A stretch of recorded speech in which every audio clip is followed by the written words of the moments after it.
तो देखिए हमारा जो तथ्य है आज की क्लास का, वो स्टूडेंट मैं क्लियर बताता हूँ, इसलिए मैं पहले ही बता दे रहा हूँ कि ये इतना महत्वपूर्ण तथ्य है जो मैं आज इस क्लास के माध्यम से डिफाइन करने वाला हूँ।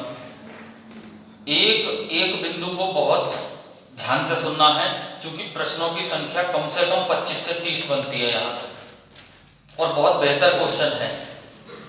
तो जैसा कि आप जानते ही हैं कि हम इस समय जहांगीर पढ़ रहे हैं, और जहांगीर की चित्रकला से हमारी स्टार्टिंग थी इस पॉइंट्स की, ठीक है।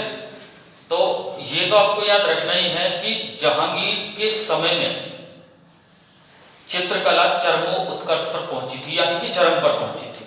यहाँ चरम का मतलब होता है कि चित्रकला का सबसे बेहतर काल, इसीलिए जहांगीर के काल को चित्रकला का स्वर्ण काल भी कहा गया। इतना आपको मालूम होना चाहिए।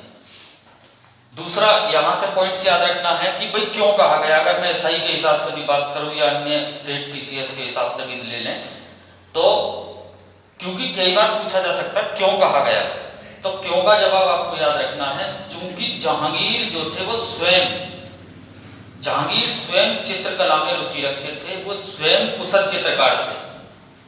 उन्होंने चित्रकारों को संरक्षण प्रदान किया अपने शासन के दौरान, और साथ ही उन्हें प्रोत्साहन प्रदान किया। अब सीधी सी बात है कि अगर किसी चित्रकार को प्रोत्साहन और संरक्षण प्रदान किया जा रहा है, तो सीधी सी बात है शासनकाल में उसी के में चरमोत्कर्ष पर पहुंचेगी। ये स्वाभाविक सी बात भी है। अगर आप किसी को संरक्षण और प्रोत्साहन प्रदान करेंगे तो उस क्षेत्र में वृद्धि तो होनी है, ये बिल्कुल सीधी सी स्पष्ट बात है। तो ये इतना आप याद रखेंगे। इसके अलावा कई बार प्रश्न ये पूछा जाएगा परीक्षा में कि मुगल चित्रकला की नींव किस मुगल शासक के समय में रखी गई।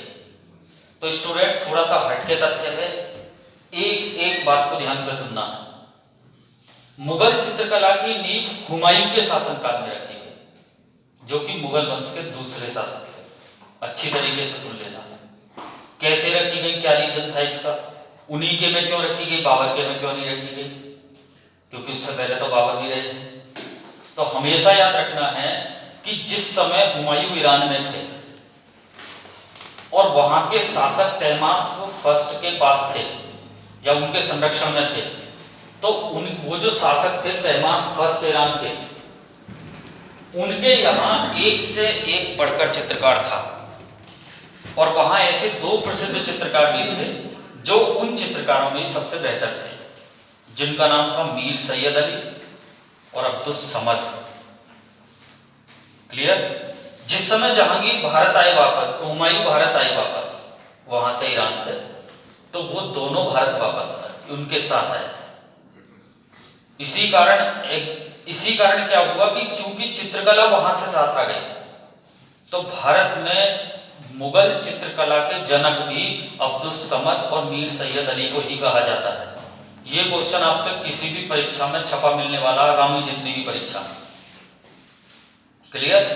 अगर आपसे पूछी जाती है कि मुगल चित्रकला की नींव किस देश से प्रेरित होकर पड़ी, तो क्वेश्चन वही होगा, लेकिन क्वेश्चन की लैंग्वेज को थोड़ा सा कठिन करने का प्रयास किया जाएगा। तो आप याद रखेंगे ईरान। जब वो यहां आ गए तो सीधी सी बात है, तो सीधी ये क्लियर हमें मालूम पड़ जाता है कि हुमायूं के शासनकाल से भारत में मुगल चित्रकला की नींव पड़ी। उसके बाद चीजें चलती रही धीरे धीरे, और आप जानते हो कि हुमायूं के बाद अकबर आए। अकबर की, हालांकि बहुत ध्यान से सुनना है, अकबर की चित्रकला में कोई विशेष रुचि नहीं थी। मोस्टली उनकी रुचि जो थी स्थापत्य में थी, जैसा कि हमने लास्ट लेक्चर में भी पढ़े। लेकिन फिर भी उनके समय में कुछ ऐसे काम जरूर हुए हैं स्टूडेंट, जहां से क्वेश्चन एग्जाम में छपने हैं। जैसे कि आईने अकबरी, आपने नाम सुना होगा, और आईने अकबरी में, जो कि अकबर के जीवन काल के बारे में बताती है, या अकबर की जीवनी ऐसा कह सकते हैं। तो आईने अकबरी में कितने चित्रकारों का उल्लेख है, ये आपको याद रखना। 17 चित्रकारों का उल्लेख है, पूछा जाएगा। और ये वो क्वेश्चन है स्टूडेंट जो आपको मेरिट में लाएंगे। और अगर पूछा जाता है कि कितने हिंदू चित्रकार थे, तो उस समय 13 हिंदू चित्रकार थे, ये भी पूछा जाएगा। उसके बाद चूंकि चित्रकला पहले ही स्टार्ट हो गई थी, तो देखिए यहां से क्या है कि मानव चित्र यानी कि हमारे जो चित्र हैं उनकी शुरुआत, और और भित्ति चित्र की शुरुआत यानी कि दीवार पर बनने वाले चित्र की शुरुआत भी अकबर के ही शासनकाल से हुई। यानी कि अब आपके दिमाग में बात स्पष्ट हो जानी चाहिए, कई बार इंग्लिश में इसको पोर्ट्रेट चित्रकला भी कहा जाता है, और इसीलिए एग्जाम में सीधा पूछा जाएगा पोर्ट्रेट चित्रकला की शुरुआत किस मुगल शासक के समय में हुई, तो आप याद रखेंगे अकबर। भित्ति चित्र की चित्रकला की शुरुआत किस मुगल शासक के समय में हुई, अकबर। मोस्टली चित्रकला की नींव किस शासक के शासनकाल में पड़ी, हुमायूं। मुगल शासन में किस शासक के शासनकाल में चित्रकला चरमोत्कर्ष पर थी, जहांगीर। हर प्रश्न का आंसर अलग है, बशर्ते आपको एक एक बिंदु मालूम होना चाहिए।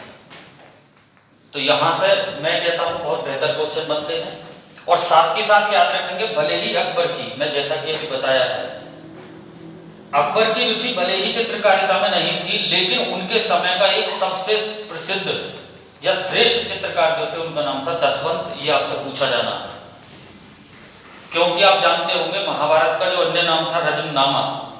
रजतनामा में जो चित्र जो बनाए गए हैं वो दसवंत के द्वारा ही बनाए गए हैं, और इसीलिए रजतनामा को मुगल शासन के इतिहास में मील का पत्थर भी कहा जाता है। तो दसवंत अकबर के जमाने के श्रेष्ठ चित्रकारों में से एक थे, ये बात आपको याद रखनी है, कई बार पूछा जाएगा। उसके बाद बात करते हैं, चूंकि हम जहांगीर पढ़ ही रहे हैं, बहुत ध्यान से सुनना है। जहांगीर के विषय में मैं अभी बात करूंगा, पर इसके बाद जो हमारे शासक आए वो थे आपके शाहजहां, जिन्हें खुर्रम भी कहा जाता था। शाहजहां जो थे उनके समय में चित्रकारिता में क्या चेंजेस हुआ, सिर्फ एक पॉइंट याद रखेंगे। शाहजहां के समय में चित्रकारिता में पत्थरों का उपयोग भी होने लगा। अब ये क्लियर है कि क्वेश्चन यही पूछा जाएगा कि किस मुगल शासक के समय में चित्रकला में पत्थरों का उपयोग होने लगा था, शाहजहां। क्लियर। और उसके बाद आप जानते ही हैं मुगल वंश के सबसे शक्तिशाली अंतिम जो शासक थे, शक्तिशाली के मामले में अंतिम थे, वैसे तो वो है आपके बहादुर शाह जफर, लेकिन शक्तिशाली अंतिम शासक जो थे वो थे औरंगजेब। स्टूडेंट, औरंगजेब क्या करते हैं चित्रकारिता से संबंधित? औरंगजेब पूरे मुगल वंश में एकमात्र ऐसे शासक थे जिन्होंने चित्रकारिता को संरक्षण और प्रोत्साहन देना बंद कर दिया। यानी कि ना तो उनके राज दरबार में उन्होंने कोई चित्रकार रखा, ना ही उन्हें कोई प्रोत्साहन वगैरह दिया गया। सीधा सा प्रश्न यही बनना है परीक्षा में कि वह कौन से मुगल शासक थे जिन्होंने चित्रकारिता को, मुगल चित्रकारिता को संरक्षण और प्रोत्साहन देना बंद कर दिया था? औरंगजेब। क्लियर। स्वयं भी उनकी कोई स्पेशली रुचि इसमें नहीं थी चित्रकारिता में, और अगर ये बंद कर दिया था तो इसका एक कारण हुआ वो जो चित्रकार थे वो कहीं तो जाते, तो मोस्टली वो पब्लिक तक पहुंच गए। धीरे धीरे पब्लिक चित्र बना के, जैसे भी पब्लिक कहती थी वो चित्र बनाने के बाद वो चीज बाजार में उतर आई, और आज इस प्रकार से ये चित्रकारिता कहाँ फैल गई? सभी जगह फैल गई, यानी कि जमीनी स्तर पर फैल गई, ऐसा कह सकते हैं। तो मेरे हिसाब से इस क्लास के माध्यम से आपको बहुत महत्वपूर्ण पॉइंट्स, या कह सकते हैं अति महत्वपूर्ण पॉइंट्स सुनने को मिले हैं। क्लियर। स्टूडेंट, वीडियो को लाइक और शेयर करना ना भूलें।